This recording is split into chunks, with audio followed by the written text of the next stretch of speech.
Good afternoon and welcome to the Alfred University Bergren Forum. My name is John D'Angelo and I am a professor of chemistry and the coordinator and host for the spring 2025 season of the Bergren Forum. This is episode 8. Today's date is Thursday, March 27th, 2025. And for those of you attending the forum online here in Western New York, it is a beautiful, bright, sunny day outside and inside Nevins Theater of the Powell Campus Center. It is cozy and the coffee and tea are hot and free. Before starting, we do have a few announcements. First, there is a change to the Bergren Forum schedule. Because there is no Wit and Wisdom Award winner this year, the April 24th forum will instead be given by Megan Straight, the new Assistant Director of the Center for Academic Success. Next Thursday's forum will be given by Jeff Slater-Beltrao. Jeff's talk will be on his recent sabbatical trip to Istanbul and other sites in Turkey. There are some other events this coming week to announce. The College of Business executive speaker will be on March 31st at 7 p.m. in Olin 302. The talk will be given by Leslie Storms, the U.S. President of Orthopedics at Johnson & Johnson MedTech. The Junior Design Studio will hold an opening reception in the Scholes Library Project Room tomorrow from 5 until 6 p.m. for Remix Books after Shinro Otaki.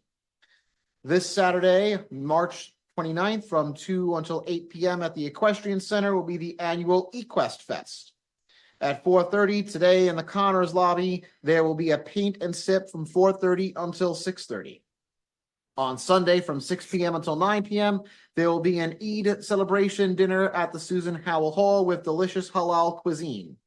On April Fool's Day at Alex's College Spot, there will be a Gapril Fool's drag show presented by Alfred Drag. The show will start at 8 p.m. and promises live music, lip syncing, dance, and more.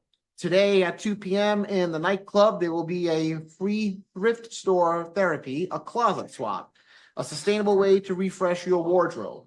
Tonight in Susan Howell Hall, the psychology department and club will both co-host a Death Cafe from 7 p.m. until 8:30 p.m.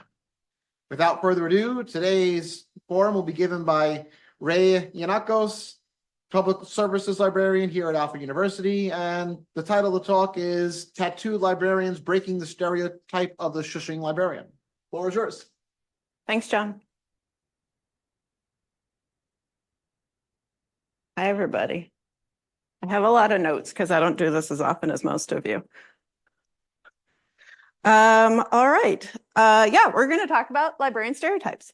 So kind of have to start back at the very beginning.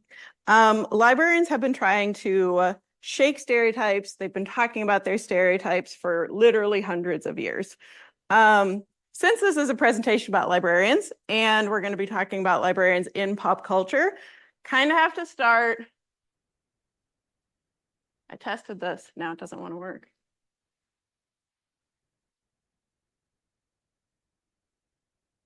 Click on the PowerPoint. Okay.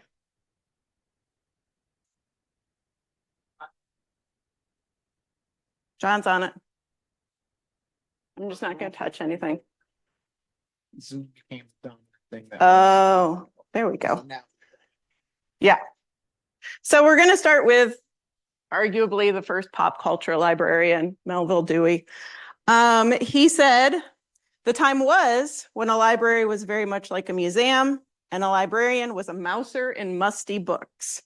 The time is when a library is a school and the librarian is in the highest sense a teacher. So you can see that even as far back as 1876, librarians have talked about, analyzed, and fought against negative stereotypes about themselves. And since then, there have been countless articles, blog posts, and books written about librarian stereotypes, including plenty of criticisms, plenty of self-criticisms about how much librarians discuss our own image. So we're going to talk about some of those stereotypes, including how the history of librarian stereotypes in pop culture and how societal changes have influenced those stereotypes. But before we get to that, we're going to go on a little bit of a detour, which is why is there so much discussion and scholarship related to the librarian image? Or to put it another way, why are we so obsessed with ourselves? I think It's mostly because librarians understand, there we go. Librarians understand the precariousness of our own jobs. Libraries, especially public libraries, live and die on the sentiments of their community. As many an angry patron told me when I worked in public libraries, their taxes pay my salary.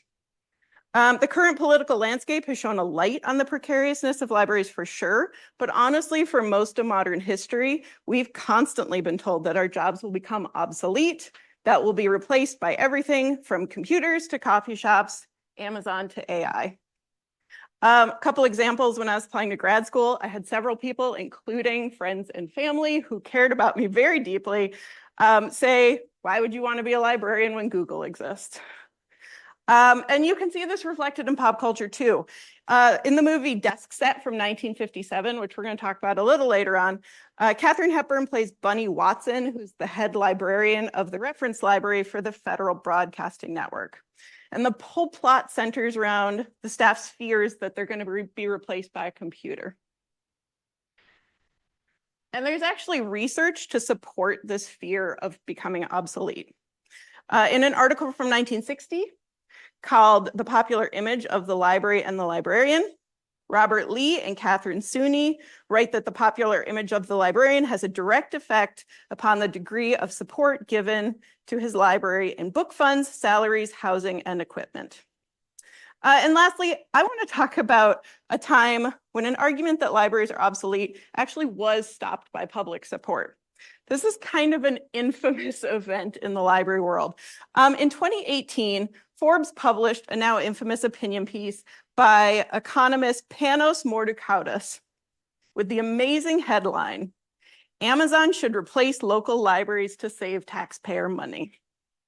In it, he argued that public libraries are no longer useful and should be closed to save on taxes.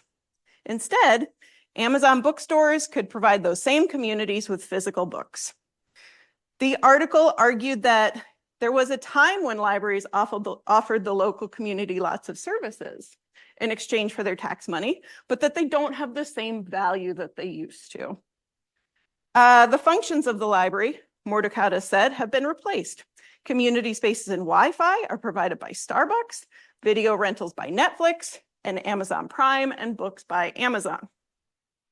Now, Amazon actually did open its first physical bookstore in Seattle in 2015, before expanding into 2 Seattle area locations and several more in other major metropolitan areas. And I actually feel like I'm in a bit of a unique position to address Mordukautas' theory, because I was hired by the Amazon bookstore in 2015, about 2 months after they opened.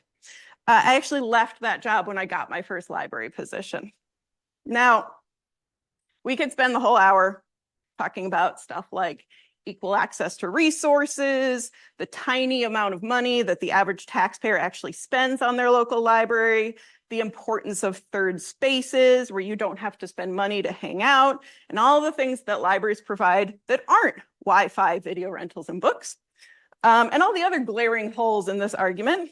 I'm sure you all have some thoughts about this, but without getting too much into the weeds, I do want to hit on something important, that fundamentally, libraries and Amazon books did not serve the same people. Our main shopper at Amazon Books was tourists. We would actually literally have tour buses pull up outside our store and just drop off a whole busload of people. Our selection also wasn't that big. We had a couple thousand bestsellers in the store. That's it. People would purchase maybe 1 at a time, maybe 2 or 3. And libraries, meanwhile, they're hyper-localized. They serve the unique needs of their immediate community. Yes, they buy the bestsellers, but they also buy books that fit the interests of their specific patrons. So the collection for the Ballard branch of the Seattle Public Library is not the same as the collection for the Wallingford branch of the Seattle Public Library, even though those neighborhoods are next to each other. And I think this is most important.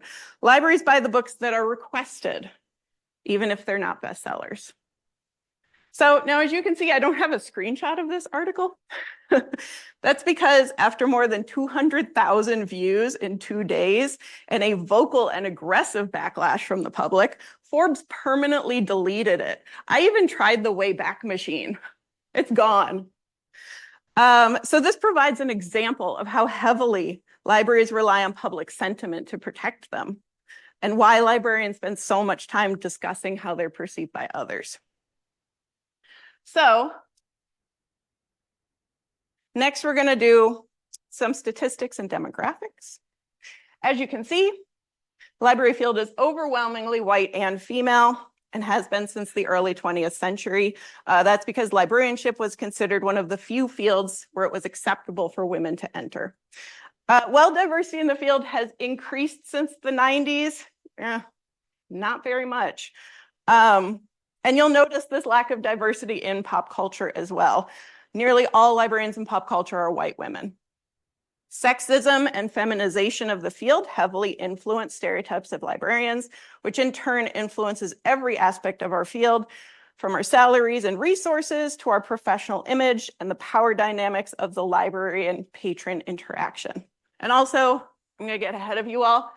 Yeah, those mathematically inclined among you may notice that the pie chart adds up to more than 100%. That's because people of any race who identify as Hispanic or Latinx were allowed to identify by that in the statistics that I found. So it's actually 104%. I did do the math. I was prepared. So there are two main stereotypes of librarians, polar opposites of each other. The most common pervasive stereotype is the one that I call the stuffy librarian. This was my childhood librarian, by the way. She's mean, she shushes people, she dresses conservatively, she's often depicted as old or unattractive, and she's always or almost always a spinster. Now you'll notice I put a caveat there, which is that if she is the main character, she's allowed to be young and attractive, but she's not allowed to dress or act like it. The second one is the sexy librarian. She's young, she's attractive, she dresses provocatively, she's naughty in the stacks, she has glasses, but they're usually only a prop. For some reason, ladders play heavily into the stereotype. I can't explain that. And you'll notice, by the way, that I use stock photos for all these. That's on purpose. The very nature of stock photos is that they often reinforce stereotypes. So I wanted to see how they represented librarianship as a whole, and especially these two main librarian stereotypes. They did pretty well representing the stereotypes, but actually I was generally impressed by how many realistic representations of librarians were in stock photos. So kudos to stock photo companies for being better. So as we saw in Melville Dewey's quote, the stuffy librarian stereotype is older than the movie industry. So we have plenty examples of this in pre-70s pop culture, but we're going to focus on kind of TV and movies generally for this talk. So as you can see as a group, there's a lot of similarities that fit the stuffy librarian stereotype. They all have their hair pulled back into a bun. They're all wearing high collars. The three examples who are main characters, Marion, Mary Hatch, and Bunny Watson, are all young and attractive. Well, poor Miss Anderson, who only shows up briefly, and the unnamed librarian from the Philadelphia story are both relegated to the old category. Just a side note, Georgia Backus, that played Miss Anderson in Citizen Kane, was 41 when this came out. And as somebody who is inching very close to 40, I'm a little bit offended about how old she's portrayed in that movie. So if any of you are in touch with Orson Welles from Beyond the Grave, tell him I said that. These characters' personalities also fall into the stuffy librarian stereotype. In The Music Man, Marion is depicted as a wet blanket. She repeatedly spurs Harold Hill's affections. She's skeptical of his credentials and his idea for a marching band. Like any good librarian, she's able to see a con as a con. And after doing a background check on Harold Hill, she has the sources to back it up until she falls in love. Once Harold seduces her or wears her down, depending on how you look at things, she also falls for his con. She's loyal to him. She hides evidence against him. She even speaks in his defense once his con is revealed. So, you know, obviously when she finds the man, she's no longer the stuffy librarian because she's no longer a spinster, right? Now, Mary Hatch's character is almost the reverse of that. George has shown what Mary's life would have been like if he never existed. And without a husband, Mary is transformed into a dowdy, lonely, miserable, stuffy librarian. Well, Miss Anderson is only on screen for a minute or two. She is a force to be reckoned with. She's dressed in a severe black suit. She's sitting behind this gigantic, intimidating desk. By her title of Miss, you know that she's unmarried, and therefore it's no surprise that she's stern, angry, repeatedly interrupts and speaks over the reporter, and aggressively follows the rules. In the Philadelphia story, the librarian doesn't even have the benefit of a name. However, she is depicted as proper to the point of comedy. One of her lines is, "What is the wish?" She uses vows a lot. I mean, it's pretty hilarious, actually. But I do want to mention that according to the blog Real Librarians, which analyzes librarians in film, she is actually the first librarian on film to be depicted as saying shh. So she's got that claim to fame. And with Bunny Watson, you'll notice that I put an asterisk next to her character. Katharine Hepburn's character does fit a lot of the stuffy librarian tropes. But I would argue that she actually breaks a lot of the stereotypes and is a well-written and well-rounded character, especially for the time period that movie came out in. She and her fellow librarians work at the reference desk of the Federal Broadcasting Company, and all of them are fun and witty. They trade jokes, they laugh with each other, they're loud and funny, and they drink and dance at the office Christmas party. Well, Hepburn's character is modestly dressed with the high collar and the bun. She is also far more stylish than any of the other librarians shown here. So in many ways, Desk Set is a movie ahead of its time. If you haven't seen it, I highly recommend it. It's still very relevant. Just take out the word computer and replace it with AI. It's the exact same movie.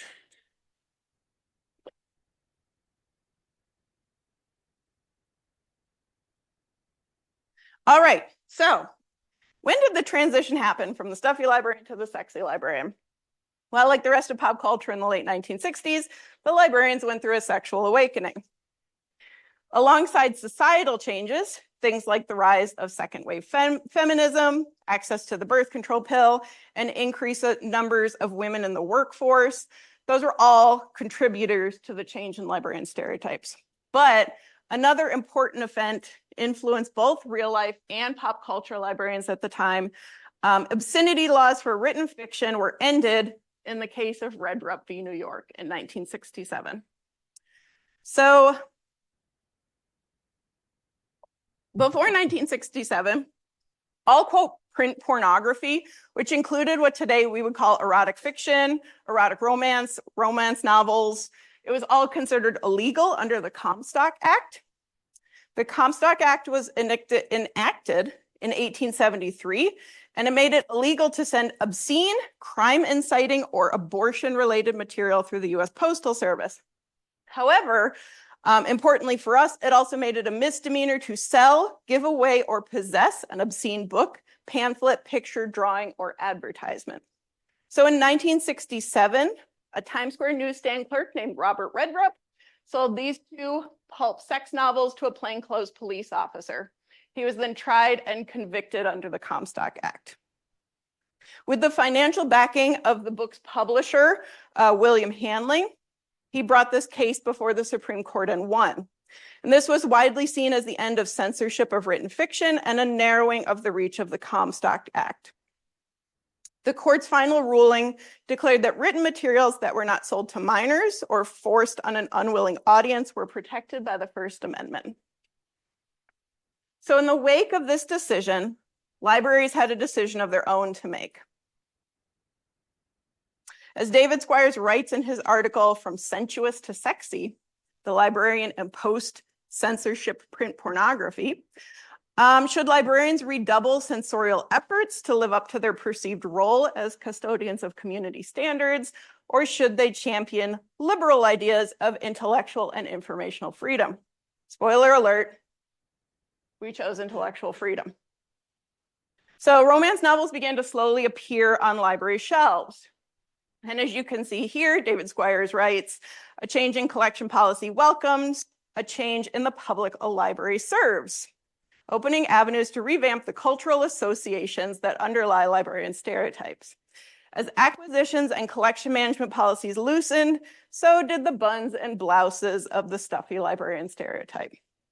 Which brings us to the rise of the sexy librarian. Now, if we remember back to my bullet points on the earlier slide, some of the typical traits for sexy librarians. They're overly sexualized, they're naughty in the stacks, they dress provocatively, they're depicted as young and attractive. So just to call out the elephant in the room, we'll start over here with Jill. She fulfills all of these stereotypes to the extreme, right? When the main character, Michael, first runs into Jill the librarian, she is dressed in glasses and a cardigan and has her hair in a bun. But it turns out that Jill is actually a dominatrix on the side. In this one poorly written, comedic, putting comedic in quotes, because this film scored a whopping 13% on Rotten Tomatoes, you can see the whole progression from the stuffy to the sexy librarian in Jill. Tammy, too, also ticks all the boxes. She uses her overt sexuality to manipulate both men and women. Not only is she naughty in the stacks, but on one occasion, she was fully naked in the stacks. She dresses provocatively. She's the opposite of a rule follower. She's conniving and ruthless. Interestingly, both Tammy 2 and Jill are seen as the villains in their movies. Mary from Party Girl is not the villain. She's the protagonist, but she's still wild. She has sex in the library. She smokes weed. She goes to raves. She gets arrested. Well, her clothes are not nearly as provocative as Jill and Tammy 2.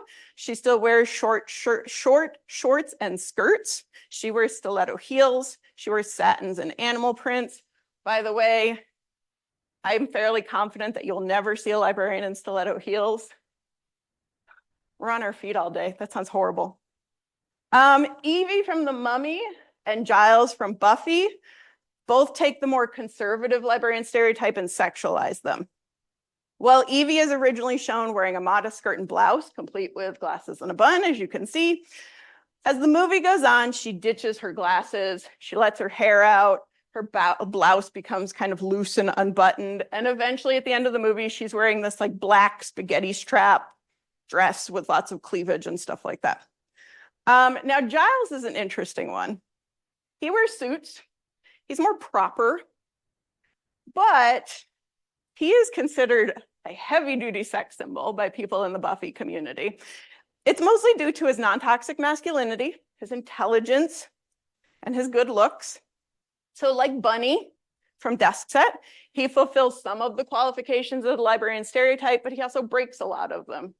And he's the only man as one of our librarian stereotypes. So kudos to Giles. So in the late 2000s, the pendulum swing from the stern to the sexy librarian started to slow. And as you can see here, this librarian stereotype was giving way to something way more interesting: real librarians. Anarchist librarians, belly dancing librarians, and tattooed librarians. Like major changes to the librarian image in the 70s, there were several cultural phenomena coming together at once to initiate this change. So in 2007, Paula Seeger asked those of us in the profession, how should libraries regulate tattoos, piercing, and other body expressions? And this article is a good marker in the change in librarianship as we started to sort of reevaluate creative expression in libraries and what a librarian should or shouldn't look like. In Seeger's work, she polled undergraduate students regarding their feelings about librarian staff having visible tattoos. Students responded favorably and acknowledged that tattooed librarians were a more relevant, relatable cultural mirror. One student commented, if anything, it will help debunk the myth that libraries are boring.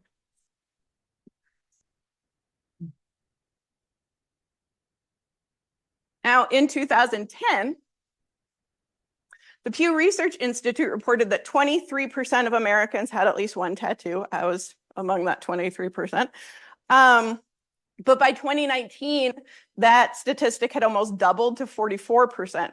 So the late 2000s was also a turning point in the popularity of tattoos among the general public. And in correlation with these changes in scholarship and increase in tattoos among regular people, non-librarians, something else started to happen in the late 2000s and 2010s. Social media, right? Social media exploded. So for the first time, librarians were not reliant on Hollywood's image of themselves. They could control their own narrative and present themselves to the world.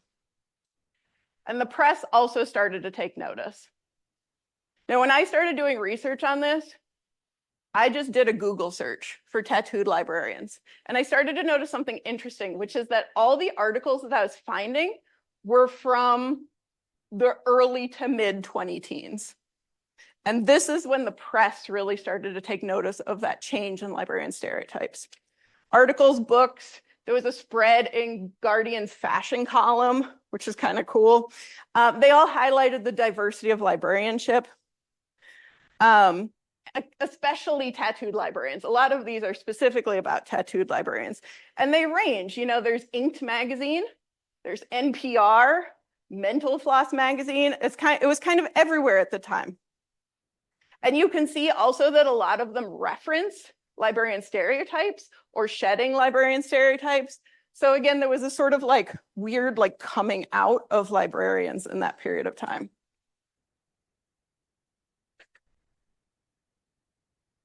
And so we get to the 21st century. As of 2021, library administrators, employees, and users were all in agreement. Amanda Sexton surveyed over 500 people of all three groups in that year, and 93% agreed that tattoos were now considered professional. Based on my own experience, I agree. As I mentioned a little bit earlier, before moving to Alfred, I worked for 7 years in public libraries in the Seattle area. That included urban, suburban, and rural libraries. The only comments I ever received about my tattoos were complimentary. My favorite one was this little girl who came up to my desk and she said, "I'm going to ask you my question because you have kitties on your arm." So children are now seeing tattoos as something that brings them towards you as opposed to something that scares them. And social media has also expanded the visibility of tattooed librarians. Instagram has hundreds of results for the hashtag tattooed librarian. Facebook and Tumblr both have groups dedicated to librarians showing off their tattoos. Michael Threets, who you may or may not know, he's a former children's librarian and he's the current resident librarian of PBS. He's a big TikTok star.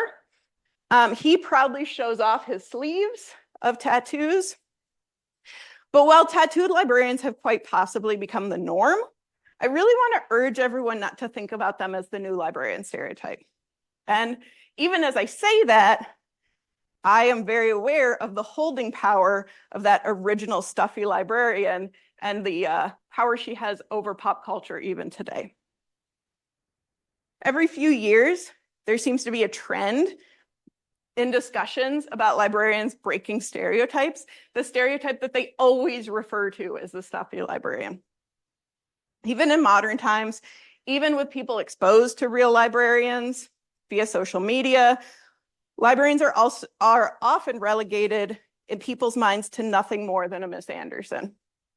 Library anxiety is real. We feel it every day here at Alfred. Librarians around the country feel it every day. As much as I often like to joke with my students about being the mean librarian, the stereotype actually does real harm to our profession and to our patrons. But librarians are doing our best to fight back. We offer programs where patrons can come in and get to know their librarian on a more personal basis, or outreach events. Seattle Public Library offered one a few years ago called Loud in the Library. And they did targeted outreach to immigrant families who were scared of coming into the library with their young children because their young children would be too loud. And so the library really said, this is your chance to come in and get to know the library and be loud in the library, and it's okay. The eradication of late fees, that also helped, and other punitive fees like that. It made people less scared of librarians and libraries and helped reduce some of these negative stereotypes.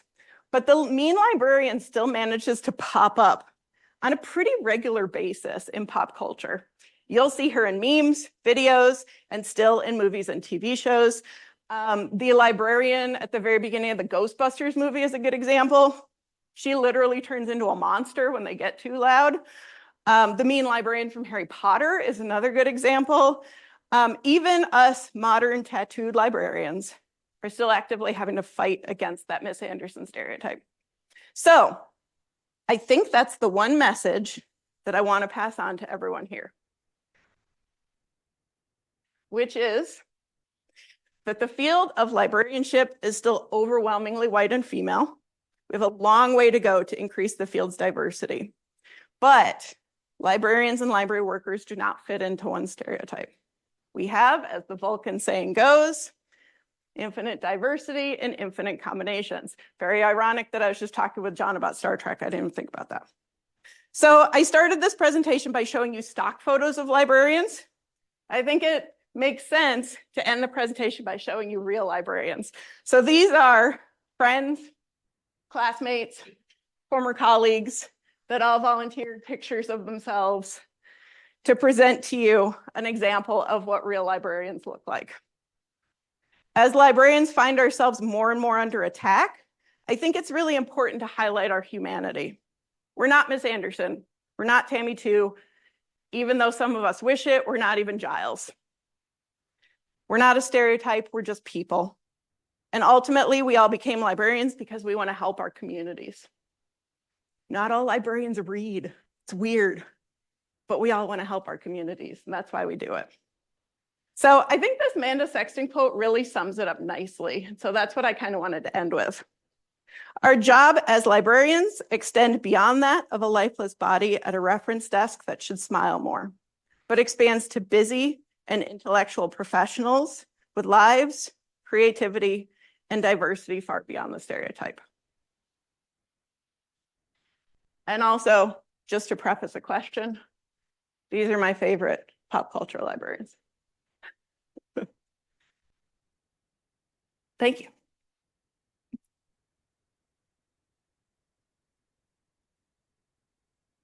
What questions do we have for Ray?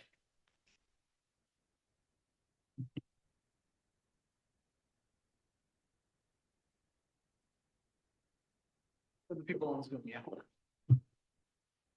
Stephen Dubner is a very, very well-known economist and one of the founders of Freakonomics. And he poses a question, and I want to pose the question to you and see how you answer it, which is, you're on a subway, and next to you is a woman, okay? She's about middle age, wearing fairly thick glasses. Her hair is pulled back in a bun. She is reading a book, a hardcover book. She's carrying a shopping bag full of books. The question is, do you think that she is a librarian, or do you think that she is a saleswoman? So before, like I said, I worked for Amazon Books before I got a job in public libraries. And I worked for many years as a bookseller before I worked for Amazon Books. And if I saw that woman, I would assume she was an indie bookseller. And according to Stephen Dubner, you are correct. And the reason you're correct is because there are about 10 or 15 saleswomen for every one librarian. Simply a matter of statistic. Good answer. And I will say salespeople tend to be bigger book hoarders than librarians are. So is that the only question? I'll ask playfully as I bring the microphone to the next person. Of your favorite pop culture librarians, which one do you aspire to? I mean, I actually have the librarian from Discworld tattooed on me, so I feel like that's like the natural answer, right? He can organize books with his feet. That's like every librarian wishes we could do that. I mean, that's amazing. I mean, he also has books that attack him, so maybe that's not quite so good, but I'd still go with him. Yeah. As tattoos became more common in the general population, probably the range of topics came in thicker. So if you had had a devil or a snake or a something on your arm, do you think the little kid would have come up and said, "Oh, that's cute"? I think so. I actually had coworkers who had like neck and face tattoos. I mean, so this was the Seattle area. The culture there is very different. Everybody in Seattle has like full sleeves of tattoos. That's super common there. So it might have been that, you know, little kids are just used to seeing them there. But I did have coworkers that had tattoos that are still considered taboo. Like I said, hand tattoos, neck tattoos, face tattoos. I mean, some of them were children's librarians. I think, you know, when children have like parents that have tattoos, it doesn't really faze them as much anymore.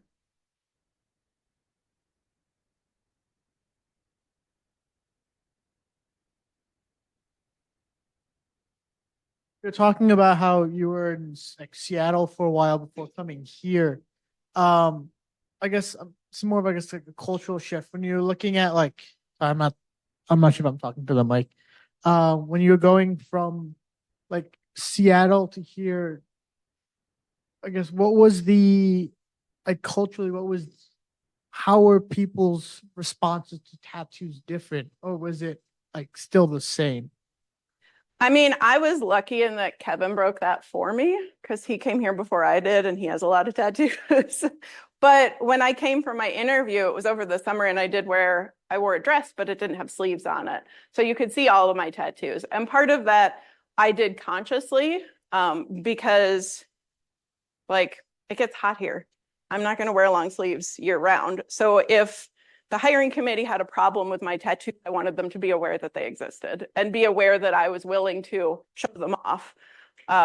So that was a conscious decision to do that in an interview. I know a lot of people will cover them up in interviews, but I guess my attitude was if I'm not willing to cover them up in the workplace, I might as well let them know before they hire me. And luckily, nobody said anything. And none of the students have commented about my tattoos. And I'm actually a little upset about that. I wish they'd ask me like why I have them or what they represent.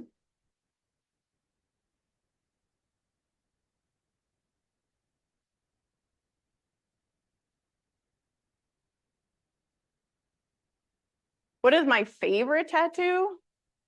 Oh, that's tough. It's like children. It's like, how do you pick your favorite children? Well, I got the Discworld librarian when I graduated with my master's degree. That was like my present to myself. I do love my Kurt Vonnegut tattoo because he's a very special author to me. I would say probably one of these ones. These were for my two cats that passed away during COVID. This one here is actually Harriet Hollister Park, just north of us. I got that to remind myself of where I grew up. And then this one right here, it's kind of a vine of roses and wheat sheaths. And that's to represent when I was growing up, my parents owned their own business called Bread and Roses. And so this was a memorial of that. So these are all probably pretty personal tattoos for me, but pick a favorite. I don't know about that. I don't think I could do that. I could just pick my first one. It's on my back. That's easy. It started it all. I was 18. I'm not going to tell you what year it was. I'll add just an anecdote. My I used to work at the public library in town. And my first experience with someone asked me about my textbooks also a child, but she was very, very interested, loved it, wanted to touch it. So I think it really does depend on the area it's the artistic community. So we'll see art on flesh is not that part of the jump from some painting. Also, there's a library conference that happens in Saratoga Springs every year. And they have a tattoo artist who's booked there to do tattoos. That's so cool. Yeah. Yes. Very. I have heard that there are library conferences that will hire tattoo artists for the conferences, but I never knew that that was like real. It was always sort of a rumor that I heard. I actually have some friends who are children's librarians, and they will incorporate their tattoos into story time because a lot of them have children's book characters tattooed on them. So they'll use those illustrations during their story time, which I think is actually really cool because again, it's like body art, which is really what tattoos are meant to be. I said I've never had any negative interaction with a patron. I did have one patron call me a witch, but she meant it as a compliment. So I still consider that a positive interaction. I guess because I have a black cat tattooed on me. She said I was a witch. Other questions? Nobody has any comments about the Forbes article. I'm shocked. That's great. I find it interesting that it is just hard gone. Yeah, it is Even like gone. Even retracted papers are often still findable. So that's interesting. And like I said, I tried to use the Wayback Machine and it had it, but then when I would try and load it, it would be a blank page. So it is like truly gone. The quotes that I pulled from it were articles that were written in response to it. That's all I could find. Forbes used to be printed, right? Or is it still printed? Oh, that's a good question. I don't know if it's still printed or not. Because I imagine that you might be able to find a printed copy in the library. I actually think that the ALA probably has held on to a copy because it was like a really big thing when it came out. It had a lot of thoughts. There were plenty of articles discussing it, we'll just say. Please join me again in thanking Ray and see everybody next week. Thank you, everyone.